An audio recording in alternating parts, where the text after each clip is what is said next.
Hello there. Good morning, good afternoon, good evening, wherever you are. I'm Ryan in Singapore. Welcome to our mindfulness practice. Whether it's your first time joining or you've been here many times, it's a pleasure to have you today. And I'll say I'm happy. Looks like my connection is stable. Just did a simple reboot, and it's like that. Isn't that the solution to everything, right? If it doesn't work, just turn it off and turn it back on. Maybe it works again. And I think it was Anne Lamott who said that solution sometimes works even for you. And I think that's kind of a nice segue into meditation. So meditation is sometimes kind of like turning the switch off and turning it back on. And today's practice is really back up to basics, back to following the breath, using breath as your object for present moment awareness. So your breath is, why do we use the breath? Let's go through that a little bit.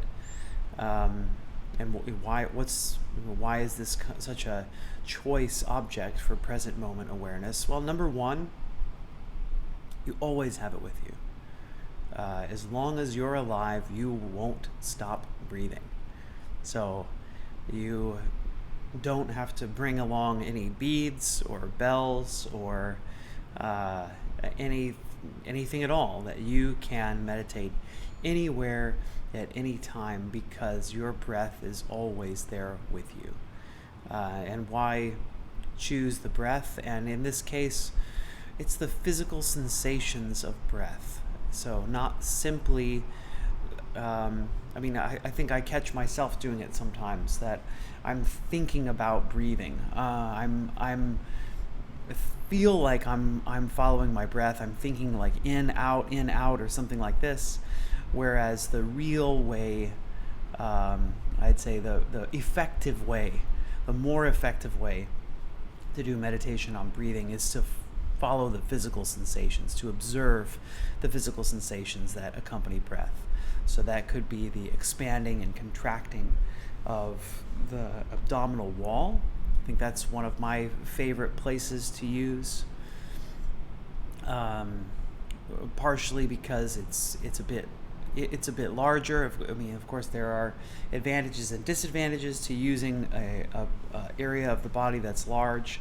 Another place that you can check the physical sensations are here. So in the nostrils, under the nostrils, right on the upper lip. And all of us have different shaped noses, so the way that we breathe may feel, it may be more obvious for some of us. Where we feel the breath could be on the insides of the nostrils, could be somewhere around the upper lip, could be inside the nostrils as well. I think when I came back from retreat, I also briefed on Buddha Dasa's method of following breath from the Thai forest monk tradition, was to chasing from the nostrils up through the nose, through the sinuses, down the trachea, and feeling it through the trachea into the lungs, and then feeling the expansion of the chest, feeling the expansion of the belly, and then reversing all of that as we breathe out. So feeling the abdomen get smaller, the chest come down, the air going back up through the trachea, through the nostrils, through the sinuses, through the nostrils, and then out the nostrils, and possibly even at the upper lip. So there's several ways to observe breath, and you can choose any of these ways that you find most apparent and easiest for you to observe. So it's accessible. We bring it around with us all the time. That's piece one, and I think that's one of the important pieces, to remember that it's not something elusive, or not something not a mantra that you have to memorize.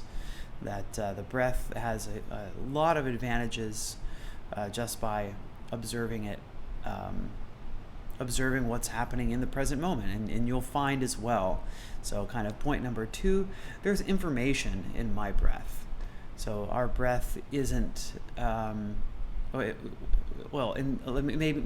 maybe part 1.5 is the breath is dynamic. So if you try to bring attention to another part of the body, say the skin on the forehead, you'll determine, and like I can make myself feel the skin of my forehead by touching it, but if I'm not touching my forehead, sometimes it can be hard to tune into that physical sensation of my forehead there, especially when it's completely still. And actually, there's a name for this as I've been kind of learning about various science around mindfulness, that when a part of the body is static, well, just kind of to help stop the overload that happens inside of the brain.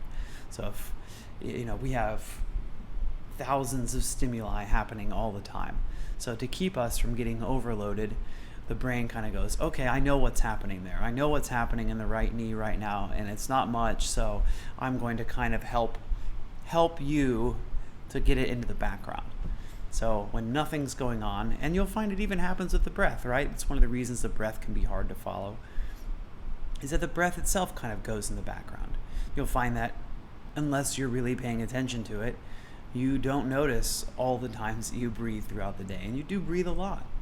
So that's 1.5. Number 2 is that there is information in the breath. You'll find that your breath changes based on your emotional state and also based on your physical state, because these two things, the body and the mind, are not separate from one another. They're interconnected, and the mind helps the body prepare for something. And this, this machinery that we have here isn't it's not something that's brand new, right? Although the technology that we have, the environment that we live in, even living in houses, is relatively new for human beings, this hardware hasn't changed for hundreds of thousands of years, right? It's relatively the same. And so when we feel fear or anxiety, things happen to the body. The breath changes. I think that's one of the telltale signs for many people for anxiety, is the feeling like there's a huge rock on my chest and I can't breathe, and I find that I can only take short, shallow breaths. This is part of the fear response. It's to get the body, it's adrenaline's going. It's to move the blood away from the internal organs to the extremities so that we are ready for fight or flight. We're ready to fight or ready to get out of there. And usually fear is the flight response, or the freeze response, that we're gonna stand still and make it so that our predators can't see us, or we're gonna run as fast as we can in the opposite direction. And then you find that anger is usually the fight response. And you'll find that as you hit these emotions, which do have some evolutionary purpose, we don't have there's a reason that human beings, and we're not alone in the world of feeling emotions. Animals have emotions as well, and it's related to survival. So all of our emotions have some kind of evolutionary basis, and you'll find that what happens is that as I prepare for flight, the pace of my breath changes. It increases. As I'm feeling anxious, I find that also the pace of my breath increases. So this is an interesting thing. So as we use it for mindfulness, as our minds wander to various topics while we're meditating, topics that make us feel angry or make us feel afraid or make us feel anxiety or other emotions, you'll find that the pace of the breath changes. And one thing that is really interesting, and some studies have showed this, is that the physical change that happens in the body due to an emotion is present before you are cognitively aware that emotion is coming up. So before you have that thought of, I'm feeling anxious, your body's already changed. So This is a good practice for us to start observing the breath and have practice of observing the breath all the time. So we meditate. Why do we meditate? As practice. Practice in observing our bodies in the present moment. Of course, meditation has a lot of purposes, but the real surface, the kind of this ground level, most basic purpose that you and I as lay people can gain from meditation is this awareness of self. And that awareness of self lets us go, hey, wait a minute, that thing that I think I should do, I'm that self-righteous thought that I'm going to go and I'm going to go say a bunch of stuff. And maybe you go, oh, wait a minute. Maybe this is part of the manifestation of my emotional state. So we'll do some more talk about breath as the days and weeks go on. A very important topic for meditation and mindfulness. But in the meantime, let's do our practice. So welcome. Get comfortable wherever you are.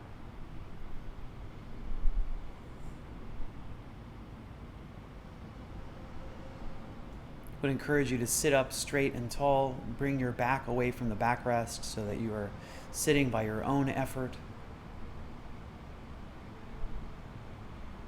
not relying on your chair or cushion to keep your spine straight. So help to keep in wakefulness, be alert.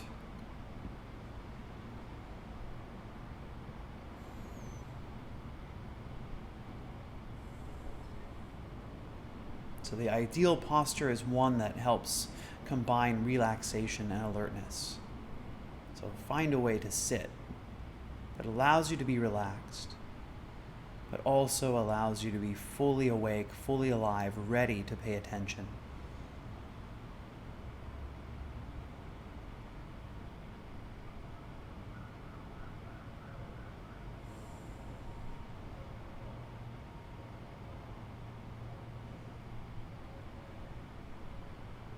So you can notice that you are breathing.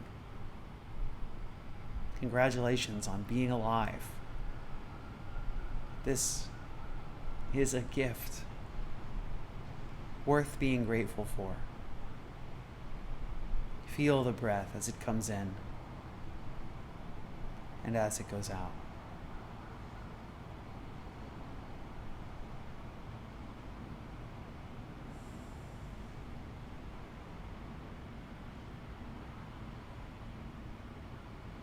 So I'm going to draw your attention away from your breath just for a few moments as we examine the body. So just see if there's tension in the body. Observe the forehead, the temples, the eyes, the cheeks, the mouth, the jaw. Are your teeth clenched? Is it possible for you to lower your lower jaw? Relax the jaw. Keep the lips closed if you can. Breathe through the nose. Notice the neck and the shoulders. The upper back. The lower back.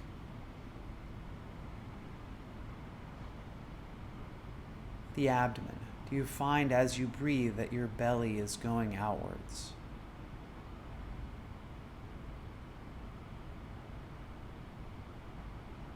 So observing, seeing if there's tension, and sometimes trying to make that tension go away just makes you more tense. So don't try to change anything. Instead, just observe, and sometimes things change all by themselves. You'll notice as you're meditating, the pace of the breath may change. The tension in the body may change. Mindfulness is about observing things as they are, not about changing things. Can we just become aware of how we are feeling right now?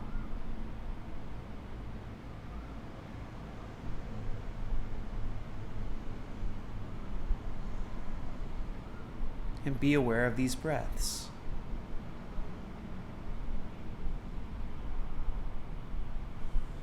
So you can follow the breath like I had suggested earlier, maybe starting at the nose, going through the sinuses, through the windpipe, expanding chest, expanding abdomen, and then reversing, contracting abdomen, lowering chest, wind out through the trachea, through the sinuses, through the nostrils.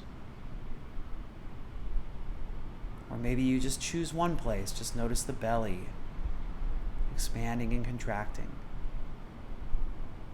Notice the feeling in the nostrils, breath, moving past. What's the feeling in your nose as air moves in and out? So finding how you want to observe the breath today.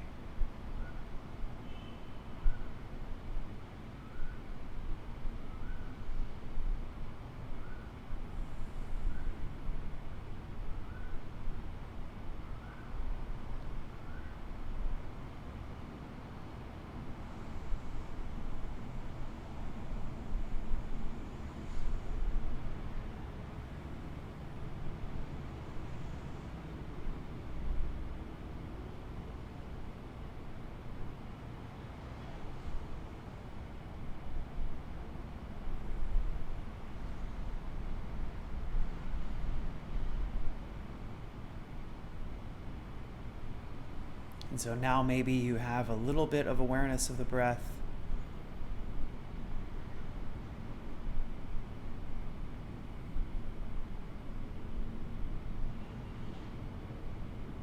So let's together take a few deeper breaths and just see what happens. See if anything happens to the state of the mind and the emotions. So at the end of your next exhale, we'll inhale for a count of 5. 1, 2, 3, 4, 5, and then exhale to 5. 2, 3, 4, 5. Inhale, 2, 3, 4, 5. Exhale, 2, 3, 4, 5. One more. Inhale, 2, 3, 4, 5. Exhale, 2, 3, 4, 5. And now return to the pace of breath that's natural for you.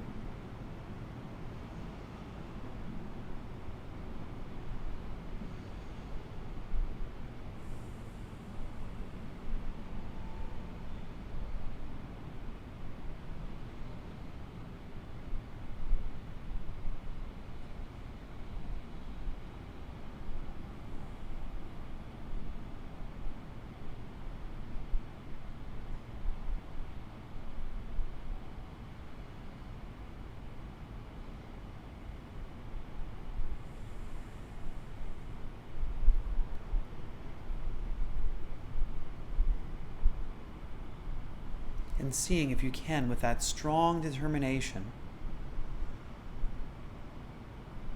be aware of every single inhalation, every single exhalation.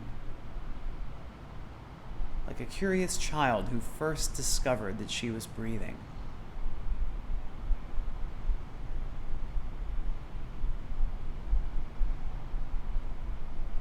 Is it possible to notice every single breath? Hold our attention there with our full attention, attentive and curious.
Are you still able to hold your attention at your breath, or is your mind off thinking about something else?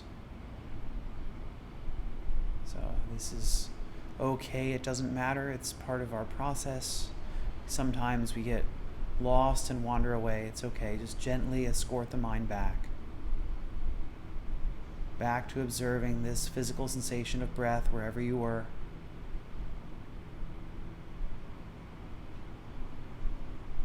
Fully attentive to this present moment sensation of breath.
Keep it up, you're doing great.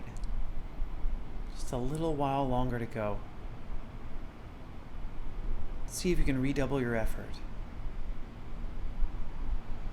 to be fully focused for these last moments of our time of practice together. Focus on the breath.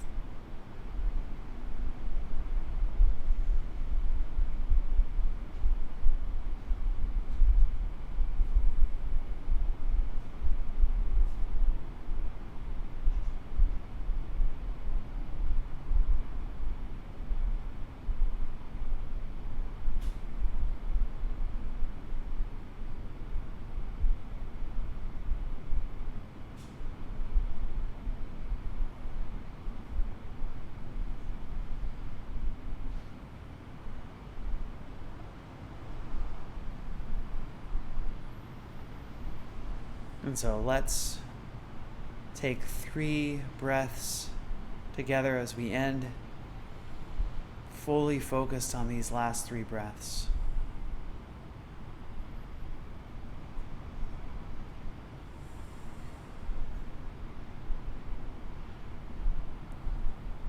And then now that those 3 breaths are done, you'll discover that you're still breathing.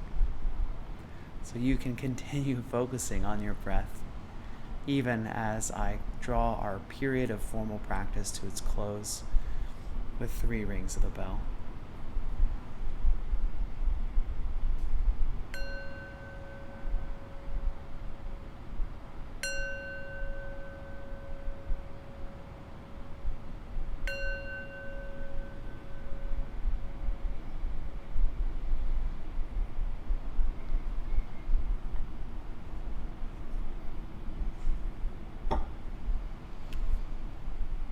Okay. Thank you, everyone. Thanks for being here today. Thanks for sharing in this time and in this practice together.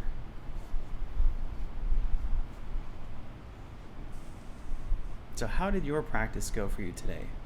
What came up? Did you notice anything? So please feel free to share in the chat how things went. And I'll say while I'm waiting, just appreciate this community.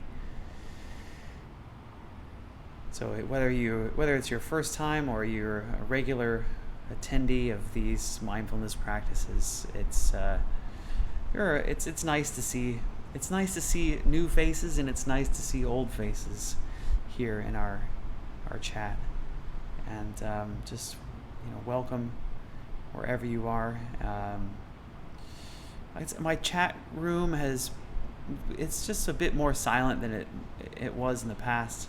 I'd love to see more going on there. I do try my best to get on there every day, but I don't always get on there. So I do try to do little write-ups of these sessions, as well as post before, 15 minutes before I go live, so that everybody knows. But I mean, I really treasure the community. I think that's some of the reason why people keep showing up is just to have the same people here to kind of cheer you on. So, and I mean, I swim with a team 3 times a week. And one of the reasons I swim with my team is because, boy, if I were to go and get in the pool by myself and try to swim 2,500 meters, that would be a major chore. So it's great to have a group of people to swim with, and likewise, it's great to have a group of people to meditate with. It can be really motivating. So I encourage you to keep up your practice, keep coming back, and that's the only way you're really going to see the results of your practice, is if you have a regular practice. You can't go to the gym once and expect to be Superman the next day. You've got to keep coming. And so mindfulness is a gym for the mind.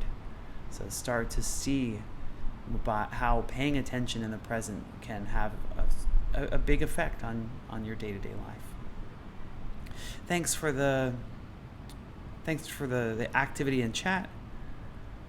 Kate says lots of mind wandering. Cece, thanks for your donation. Yeah, there's Frank is in the background. I think he's ready for some breakfast. Thank you, Iga. A bit hard, but worth it. Feeling calmer. Thanks for sharing.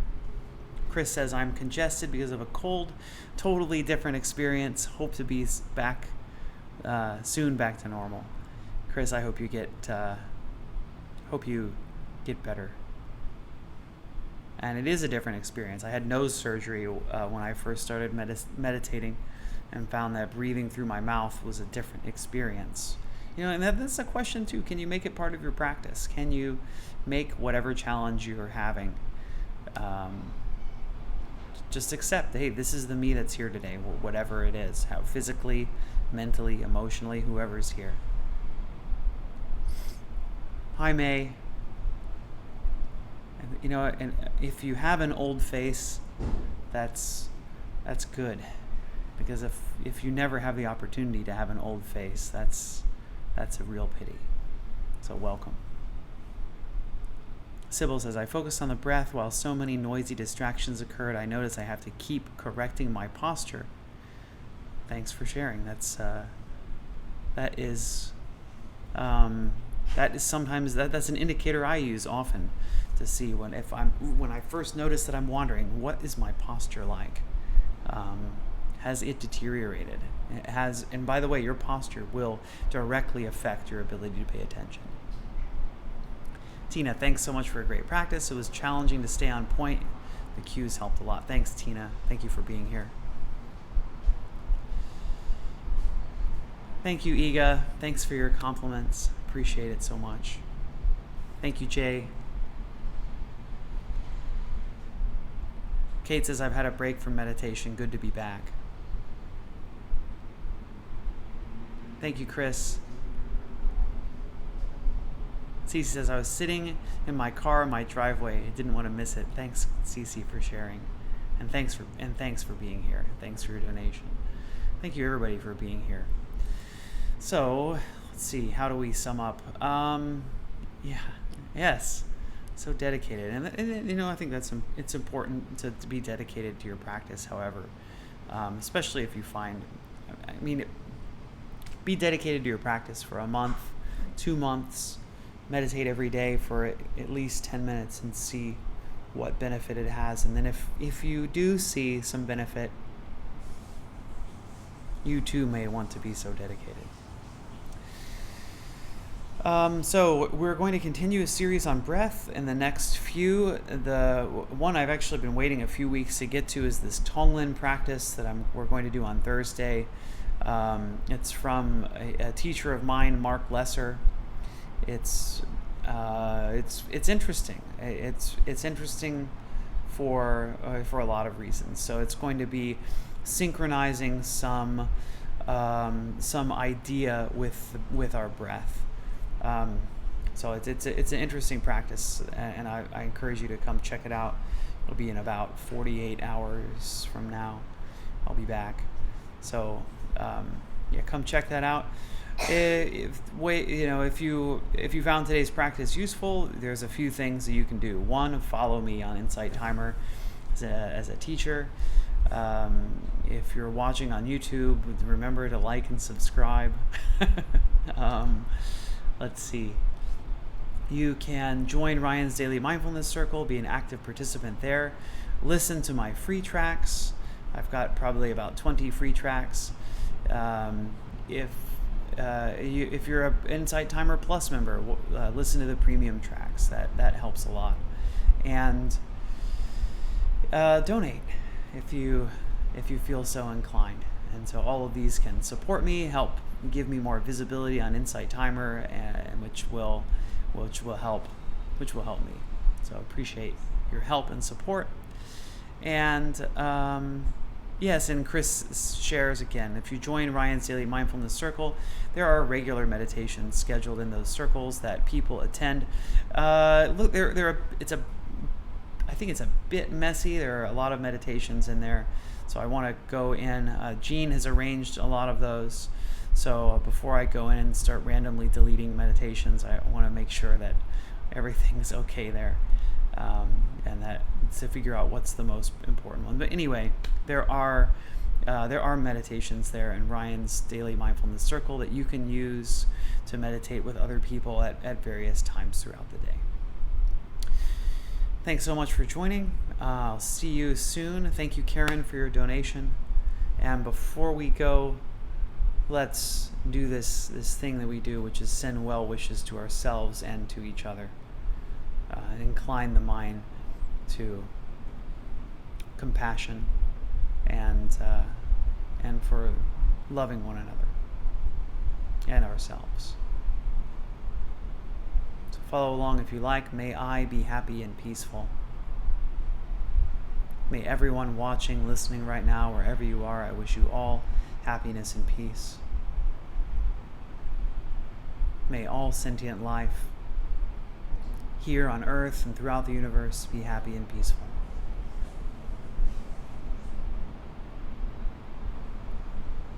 Thanks, Kate, for your donation. Thank you, everybody, for being here. Wish you all the best. See you soon.